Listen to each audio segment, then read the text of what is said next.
कौन कहा आपका? क्या हुआ मेरे बच्चे को? क्या हुआ? हॉटस्पॉट ऑन करो।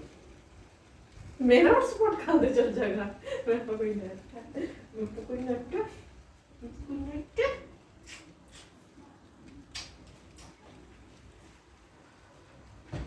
क्या?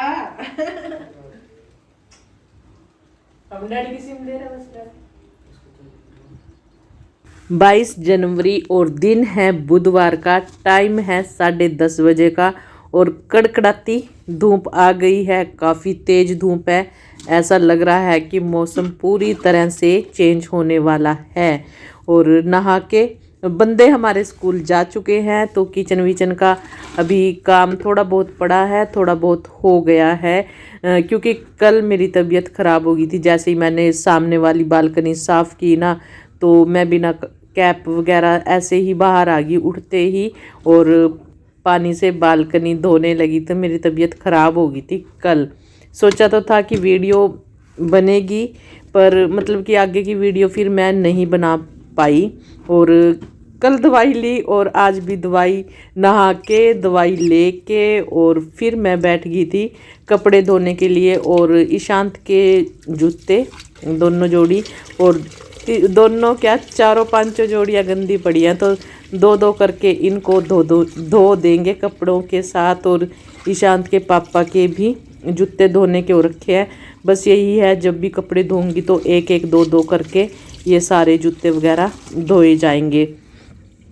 और ईशांत ने ना ये अपने जूते गोबर में गंदे कर रखे थे, और साथ में पैंट भी पता नहीं कैसे इसका पैर रखा गया गोबर में, पता नहीं इसने कैसे पैंट भी और जूते भी पूरे गोबर में गंदे कर रखे थे। तो इनको ना धोना थोड़ा सा मुश्किल हो गया था, तो मैंने उनको भिगो के और साबुन लगा के रख दिया। पहले कपड़े धो दूँगी, उसके बाद जब तक वो मतलब कि जो भी उस पर धूल मिट्टी है गोबर है थोड़ा सॉफ्ट हो जाएगा, मतलब कि गल सी जाएंगे वो जो भी उस पर धूल मिट्टी है, तब वो आसानी से धो लिए जाएंगे, है ना।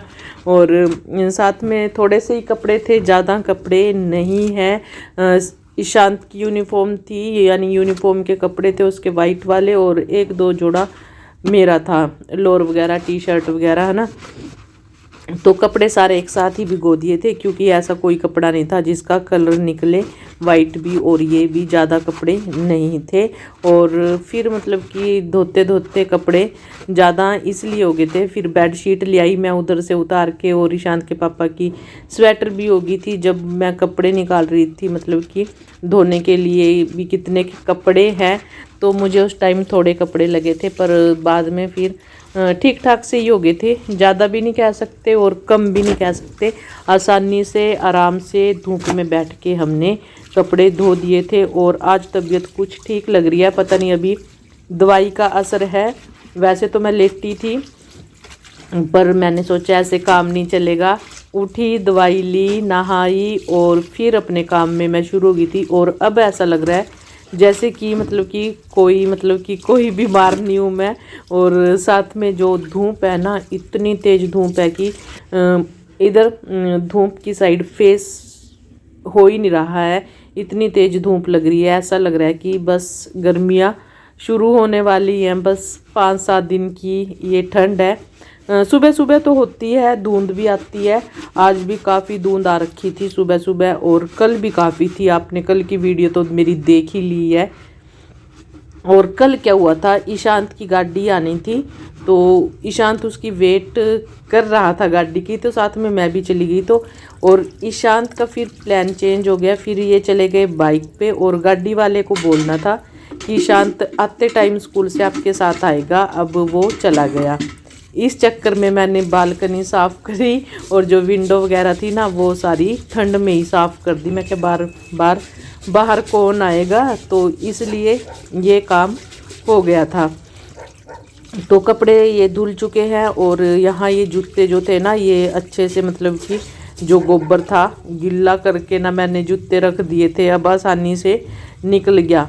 तो ईशांत को ना अब अच्छे से डांट लगाऊंगी आज। और ये पैंट भी भाई पता नहीं इसने कैसे गंदी की, कैसे नहीं। पैंट पे भी गोबर, जूते पे भी गोबर, देख लो इस। तो अभी तो है नहीं, अगर होता ना फिर उसको अच्छे से सुनाती, फिर समझ में आता उसको। हाँ, और बोल दिया मैंने उसको आज, अगर आगे से जूते इस तरह से गंदे हुए ना तो खुद ही धोने पड़ेंगे। और फिर ना लड़के ने, ईशांत ने ना ये जूते नहीं पहनने, तब से ये गंदे रखे, 2 दिन से गंदे रखे थे, तो दूसरे जूते अपने डाल के जाने लगा था। और ये इसके मतलब कि कहीं घूमने फिरने के लिए, और सारी जूते यानी कि नए पुराने सारे गंदे हो रखे थे। तो मैंने सोचा 2-2 करके ये जोड़ी हर रोज़ धो देंगे, 2 जोड़ी कल धोएंगे, है ना। तो ऐसा ऐसा करके अपने भी, ईशांत के पापा के भी, ईशांत के भी काफ़ी सारे जूते जोड़ी हो जाते हैं ना। तो ये बारी बारी से हम धो देंगे जब भी कपड़े धोएंगे। और कल तो कपड़े मुझे नहीं धोने, फिर भी 2 जोड़ी जूते की ज़रूर धोएंगे क्योंकि काम आसान हो जाता है फिर। और दूसरी बात ये है कि साफ़ सुथरी चीज़ें ही अच्छी लगती है। तो वैसे तो जूता चप्पल हमारा घर में अंदर कोई नहीं आता, यानी कि मेन डोर पे ही हम अपने जो बाहर के जूते चप्पल हैं वहीं उतारते हैं, जो अंदर की चप्पल है हमारी वो अलग है। तो कपड़े ये धुल गए थे, साथ में जूते भी धुल गए हैं। और अब इसमें से ये पानी वगैरह तो निकाल दिया था, जो हमारे दूसरे कपड़े थे पहले वाले वाइट। तो बेडशीट रह गई थी और ईशांत की पैंट रह गई थी, इसको भी हम निकाल देते हैं ना। तो बेडशीट तो मैंने धो दी है, पर बेडशीट को धोने का ना बिल्कुल भी मज़ा नहीं आया। इससे अच्छा तो मैं इसको आज ना ही धोती, है ना। तो इन कपड़ों के साथ इस बेडशीट का कोई तालमेल नहीं मिला, इसलिए मुझे ये बेडशीट धोने में कोई मज़ा नहीं आया। और मैं सोच रही हूँ इसको दोबारा से यानी कि ना बिछाऊँ, 5-7 दिन में फिर धो दूँ। देखते हैं क्या करना है क्या नहीं करना। पर मुझे मतलब तसल्ली नहीं हुई, क्योंकि एक तो ये गर्म गर्म पानी में नहीं भीगी, और अगर गर्म गर्म पानी में भीगती ना काफ़ी अच्छी हो जाती। पर चलो जो भी हो गया ठीक हो गया, फ़िलहाल के लिए तो ये ठीक है। और कपड़े सारे धुल चुके हैं, तो इनको चलते हैं मशीन की तरफ लेके, क्योंकि सूखा मशीन में देती हूँ। वैसे तो धूप तेज़ है और छत पे हवा भी लगती है, सूख भी जाएंगे कपड़े। थोड़े बहुत जो जैसे पैंट है थोड़ी बहुत कसर रह जाएगी, जो हमारी बेडशीट है ये तो बिल्कुल ही सूख जाएगी, क्योंकि हवा चल रही है। और ये जो गर्म कपड़े होते हैं ना, बेडशीट वगैरह सूख जाते हैं आसानी से, इतनी दिक्कत नहीं होती। जो पानी है निचोड़ के ना अच्छे से सूख जाएगी। पर फिर भी मैंने मशीन में ईशांत के जूते भी और कपड़े भी सारे मशीन में ही सुखा दिए थे, और आ गई थी मैं छत पे। तो पीछे ही होता है बालकनी में, वैसे तो मैं पहले पीछे ही डाल देती थी बालकनी में। अब थोड़ी देर के लिए धूप में बैठना भी होता है, तो फिर कपड़े टंगे रहें, फिर बैठने का मज़ा सा नहीं आता धूप में। तो इसलिए ये कपड़े मैं सर्दियों में छत पे ही सुखाती हूँ, चाहे मशीन में भी सुखा लूँ। तो बस ये इतने से कपड़े थे हमारे, और मतलब ईशांत की पैंट जो आपको नज़र नहीं आ रही, और 2 जूते जोड़ी। तो उसके बाद ईशांत आ गया था आज जल्दी, 12 बजे आ गया था। इनके पेपर शुरू हो गए, यानी कि इनके स्कूल में ना कोई बच्चे की डेथ हो गई थी, तो इसलिए इनकी जल्दी छुट्टी हो गई थी। +2 का वो लड़का था और अकेला था, तो भाई बहुत दुख होता है ऐसी सी बातें सुनकर। और बस अब क्या कर सकते हैं, है ना। शायद बीमार था लंबे समय से भी नहीं कह सकते हैं, पता नहीं क्या हुआ, पूरी बात तो नहीं पता चली। तो मैं यहाँ सब्जी बनाने लगी थी, मटर और मशरूम, साथ साथ ही तैयारी चलती रही। मतलब कि अभी मैं किचन में आई थी, अभी मटर वगैरह छीला, मशरूम काटी, और गर्म पानी में उसको अच्छे से रख दिया, धो के भिगो के रख दिया, ताकि जो भी जर्म्स वगैरह हैं सारे जर्म्स मर जाएं तो हमारी मशरूम हो जाएगी फ्रेश। तो और साथ में आटा लगा रखा था, पर ईशांत कहता कि चावल खाने हैं, तो फिर मतलब कि साथ के साथ चावल का प्रोग्राम बनाना पड़ा कि अब तो चावल बनाने ही पड़ेंगे। तो मैंने नमक, प्याज और अदरक, लहसुन, हरी मिर्च का तड़का लगा दिया। तो जो ग्रेवी है उसको 1 या 2 विसल में पका लेंगे, क्योंकि जब ग्रेवी अच्छे से पक जाती है ना, तो सब्ज़ी अपने आप ही अच्छी बन जाती है। मैंने ये चीज़ मतलब नोट की हुई है। तो सब्ज़ी बनी भी काफ़ी अच्छी थी। तो 2 विसल आ गई थी जब तक मैंने मटर वगैरह छील ली। और आप सभी को पता साथ के साथ ही तैयारी चल रही है। और एक साइड मतलब अभी चावल भिगो के रख दूंगी। और फिर चावल, क्योंकि ये चावल जो होते हैं ना, इनको भिगो के रख दें तभी अच्छे बनते हैं। और ये गर्म पानी में मैंने चावल, क्योंकि साथ के साथ ही शांत ने बोला और साथ के साथ मुझे चावल बनाने पड़े। मैं उसको बोल भी रही थी कि चावल शाम को बना लेंगे, अब 2-2 फूल के उतार लेती हूँ। आटा लगा रखा है, पर ईशांत को खाने थे चावल। तो क्या बच्चों की डिमांड भी पूरी करनी पड़ती है ना। तो मटर मैंने डाल दिया और ये रही मशरूम।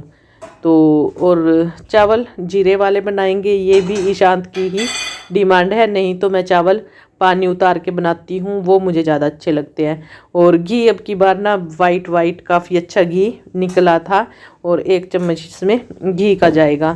तो जीरा और बड़ी इलायची, ये जो कि मैं तोड़ रही हूँ, बड़ी इलायची, और साथ में तेज पत्ता। तो इसका तड़का चावल में लग जाएगा और चावल हमारे मस्त खिले खिले बन जाएंगे। तो ये ना काफ़ी भारी कढ़ाई है, तो इसमें चावल काफ़ी अच्छी बनते हैं। और सूखी सब्जी बनाना इसमें नामुमकिन है। सूखी सब्जी हम इसमें नहीं बना सकते। जैसे कि मेथी की सब्ज़ी अगर बनानी हो तो इस कढ़ाई में नहीं बनेगी। अगर हमने साग में तड़का लगाना हो तो बड़ी ध्यान से और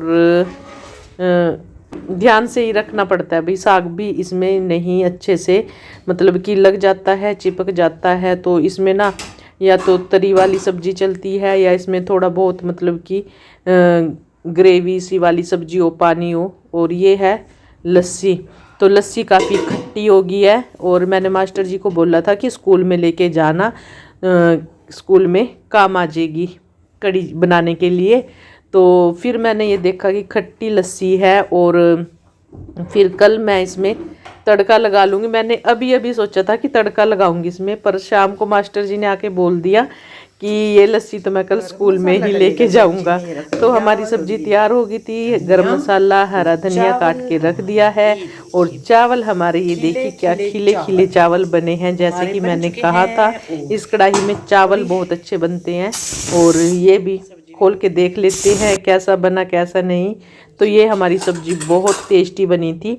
तो मैंने नमक मिर्च चेक किया था, तो नमक इसमें कम था, पर नमक डाल के ना सुपर यमी सब्जी हमारी बनी थी। वैसे अगर रोटी के साथ खाते फिर तो इसको गाढ़ी सी रखते, और अब चावल के साथ खानी है तो थोड़ी पतली सी सब्जी हमने ये रखी है। और सोच रही थी कि मैं सलाद काट लूं, पर अब सलाद काटने की हिम्मत नहीं थी। शांत तो खाता ही नहीं, अपने लिए भी नहीं काटा।